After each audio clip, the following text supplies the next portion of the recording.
আপনারা কি কখনো ভেবে দেখেছেন আমরা যে ছোট্ট পিঁপড়েকে দেখি মাটির নিচে তাদের শুধু ঘর নয় বরং একটা পুরো শহর গড়ে ওঠে?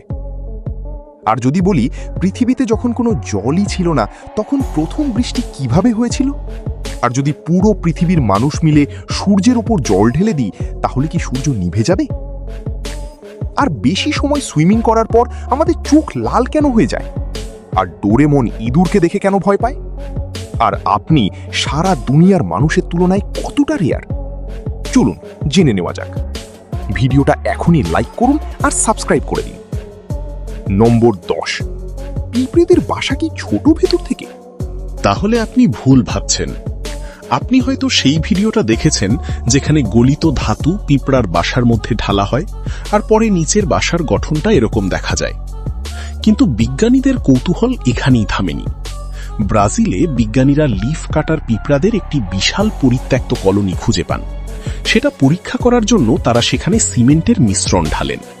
আর আন্দাজ করুন, সেই কলোনির ভেতরে প্রায় 10 টন সিমেন্ট ঢালা হয়েছিল। এরপর যখন খনন করা হয় তখন বিজ্ঞানীদের চোখ কপালে উঠে যায়, কারণ খননের পর যে কাঠামো সামনে আসে সেটা দেখতে ঠিক একটা ভূগর্ভস্থ শহরের মতো ছিল।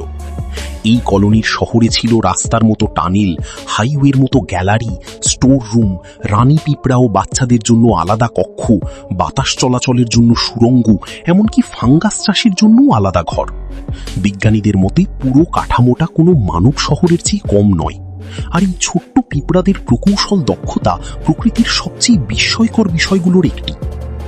নম্বর 9, জাপানে একটা রেল স্টেশন ছিল যা চালু রাখা হয়েছিল শুধু একটি মেয়ের জন্য। হ্যাঁ, ঠিকই শুনেছেন। জাপানে কামি শিরাতাকি নামে একটি স্টেশন ছিল যেখানে যাত্রী আসা প্রায় বন্ধ হয়ে গিয়েছিল। তাই একদিন জাপান রেলওয়ে স্টেশনটি বন্ধ করার সিদ্ধান্ত নেয়। কিন্তু পরে কর্তৃপক্ষ জানতে পারে একটি মেয়ে প্রতিদিন এই স্টেশন থেকে ট্রেনে চড়ে পড়াশোনা করতে যেত। তখন তারা সিদ্ধান্ত পরিবর্তন করে। শুধু সেই মেয়েটিকে আনা নেওয়ার জন্য প্রতিদিন ট্রেন সেখানে যেত এবং ফিরেও আসত। আর যখন মেয়েটির গ্র্যাজুয়েশন সম্পন্ন হয় তখন স্টেশনটি চিরতরে বন্ধ করে দেওয়া হয়। নম্বর 8, ভাই, এই প্রযুক্তি দেখে গরুও অবাক হয়ে যাবে। যখন গরু ঘাস খেতে খেতে অনেক দূরে চলে যায় তখন মালিকদের তাদের ফিরিয়ে আনতে অনেক সময় ও পরিশ্রম করতে হয়। তাই গরুর জন্য একটি ভার্চুয়াল ফেন্সিং ডিভাইস তৈরি করা হয়েছে। এই ডিভাইসটি গরুর গলায় ঝুলিয়ে দেওয়া হয়। এরপর কৃষক একটি অ্যাপের মাধ্যমে গরুর জন্য ভার্চুয়াল সীমানা নির্ধারণ করে দেন। যখন কোনো গরু সেই ভার্চুয়াল সীমা অতিক্রম করে তখন সে একটি সতর্ক সংকেত শুনতে পায়। এই শব্দে ভয় পেয়ে গরুটি আবার নিজের নির্ধারিত এলাকায় ফিরে আসে। নম্বর 7, কোটি কোটি বছর আগে যখন পৃথিবীতে কোনো পানি ছিল না তখন প্রথম বৃষ্টি কিভাবে হয়েছিল? আসলে প্রায় 4.5 বিলিয়ন বছর আগে যখন পৃথিবীর জন্ম হয়েছিল তখন এটি ছিল অত্যন্ত উত্তপ্ত এবং এর ঘূর্ণন গতি এত দ্রুত ছিল যে তখন দিনে ছিল মাত্র 5 ঘন্টা আর রাতও ছিল 5 ঘন্টার। যখন পৃথিবীর ওপর ধূমকেতু ও গ্রহাণুর বৃষ্টি হচ্ছিল তখন তাদের মধ্যে কিছুতে পানি ছিল, সেগুলো পৃথিবীর শিলার সঙ্গে সংঘর্ষ করে। অন্যদিকে পৃথিবীতে বিশাল বিশাল আগ্নেয়গিরির অগ্ন্যুৎপাত শুরু হয়। সেই প্রচণ্ড তাপের কারণে শিলার মধ্যে থাকা খনিজ ও পানির কণাগুলো বাষ্প হয়ে আকাশে উঠে যেতে থাকে। পৃথিবী এতটাই গরম ছিল যে পানি বাষ্পীভূত হয়ে বায়ুমণ্ডলে জমা হতে থাকে। এরপর বহু বছর পরে যখন আগ্নেয়গিরিগুলো শান্ত হয় এবং পৃথিবী ঠান্ডা হতে শুরু করে তখন মেঘে জমে থাকা পানি বৃষ্টি হয়ে পৃথিবীতে ঝরতে থাকে। আর সেই বৃষ্টি 2-4 দিনের জন্য ছিল না, বরং প্রায় 10 লাখ বছর ধরে অবিরাম বৃষ্টি হয়েছিল।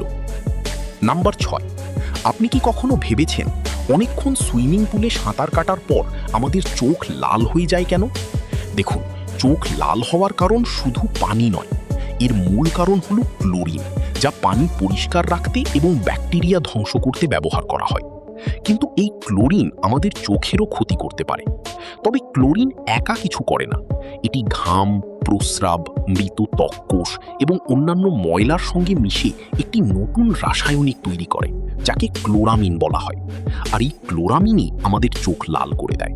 তাই সাঁতার কাটার পরে পরিষ্কার পানি দিয়ে মুখ ধোয়া উচিত।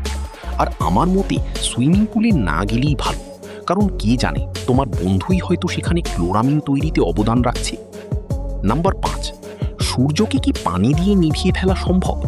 সহজ উত্তর হলো না, কারণ সূর্য কোনো আগুনের গোলা নয় যার উপর পানি ঢেলে তাকে নিভিয়ে দেওয়া যাবে। সূর্যের ভেতরে সবসময় নিউক্লিয়ার ফিউশন বিক্রিয়া চলতে থাকে, যেখানে হাইড্রোজেন পরমাণু একত্রিত হয়ে হিলিয়াম তৈরি করে। এই প্রক্রিয়ায় এত বিশাল শক্তি উৎপন্ন হয় যে এর তাপমাত্রা প্রায় 1,50,00,000 ডিগ্রি সেলসিয়াস পর্যন্ত পৌঁছায়। তাই আপনি যদি সূর্যের উপর পানি ঢালতেও চান, সেই পানি সূর্যের কাছে পৌঁছানোর আগেই বাষ্প হয়ে উড়ে যাবে। নাম্বার 4, আপনার বয়স যখন 30 হবে তখন আপনার সঙ্গীতের রুচি প্রায় স্থায়ী হয়ে যাবে। এরপর অধিকাংশ মানুষ নতুন ধরনের গান খুব বেশি অনুসন্ধান করে না। অর্থাৎ 30 বছর বয়স পর্যন্ত যদি আপনি কোনো বিশেষ ধরনের গান বারবার শুনে থাকেন, তাহলে সারা জীবনই সম্ভবত সেই ধরনের গান শুনতে থাকবেন, কারণ আমাদের মস্তিষ্ক এমনভাবেই কাজ করে। নাম্বার 3, আপনি নিশ্চয়ই অনেক পর্বে দেখেছেন ডোরেমন ইঁদুর দেখলেই খুব ভয় পেয়ে যায়। কিন্তু প্রশ্ন হলো, সে তো একটা বিড়াল। সাধারণত তো ইঁদুরই বিড়ালকে ভয় পায়। আসলে ডোরেমনের এই ভয় তার অতীতের একটি ঘটনার কারণে। এর পেছনে একটি গল্প আছে। একবার একটি রোবট ইঁদুর তার কান কেটে খেয়ে ফেলেছিল। আপনি হয়তো খেয়াল করেছেন ডোরেমনের কোনো কান নেই, তাই বলা হয় সেই রোবট ইঁদুরই তার কান নষ্ট করেছিল। সেখান থেকেই ডোরেমনের ইঁদুর ভীতি শুরু হয়। এই তথ্য আমরা দ্য মুভি 2112-এ জানতে পারি, যেখানে ডোরেমনের জন্মের গল্প দেখানো হয়েছে। নাম্বার 2, যদি আপনি মনে করেন পেট্রোল পাম্পে মোবাইল ব্যবহার করলে আগুন লেগে যাবে, তাহলে আপনি ভুল করছেন। অনেকবার হয়তো বাবা মা বা অন্যদের কাছ থেকে শুনেছেন পেট্রোল পাম্পে মোবাইল ব্যবহার করো না, আগুন লেগে যাবে। কিন্তু ব্যাপারটা এত সহজ নয়। পেট্রোলের শতদাহ তাপমাত্রা প্রায় 250 ডিগ্রি সেলসিয়াস, অর্থাৎ নিজে থেকে আগুন ধরতে এত তাপের প্রয়োজন হয়। পেট্রোল পাম্পে আগুন লাগার অনেক কারণ থাকতে পারে, আর সেই কারণগুলোর একটি হতে পারে আমাদের শরীরের স্ট্যাটিক বিদ্যুৎ। আপনি নিশ্চয়ই খেয়াল করেছেন কখনো কখনো কোনো বস্তুকে স্পর্শ করলে হালকা বৈদ্যুতিক শক লাগে। এটি স্ট্যাটিক ইলেকট্রিসিটি। দুইটি বস্তু একে অপরের সঙ্গে ঘষা খেলে চার্জ কণাগুলো স্থানান্তরিত হয় এবং সামান্য বিদ্যুৎ তৈরি হয়। আর যদি দুর্ভাগ্যবশত মোবাইল ব্যবহার করার সময় এমন কোনো স্পার্ক তৈরি হয়।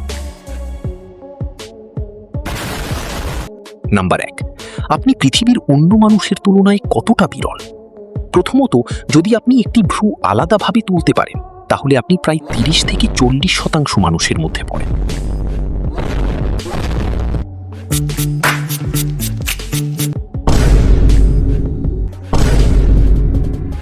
এরপর যদি আপনি একটি কান নোড়াতে পারেন, তাহলে আপনি 20 থেকে 22% মানুষের মধ্যে আছেন। যদি আপনি নিজের জিহ্বা দিয়ে নাক স্পর্শ করতে পারেন, তাহলে আপনি প্রায় 10% মানুষের মধ্যে পড়েন। যদি আপনি আপনার বুড়ো আঙুল এভাবে বাঁকাতে পারেন, তাহলে আপনি 25% মানুষের মধ্যে পড়েন।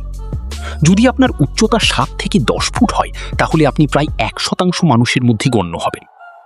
যদি আপনি বাঁ হাতে কাজ করেন, তাহলে আপনি 9 থেকে 10% মানুষের মধ্যে পড়েন। আর সবচেয়ে বিরল হলো সেই মানুষগুলো যাদের হৃৎপিণ্ড বাম পাশে নয়, ডান পাশে থাকে। এদের সংখ্যা প্রায় 1%-এরও কম। এই অবস্থাকে বলা হয় ডিক্সট্রোকার্ডিয়া। তো বন্ধুরা, এখানেই ভিডিওটি শেষ। পাশের এই দুটি ভিডিও অনেক মজার।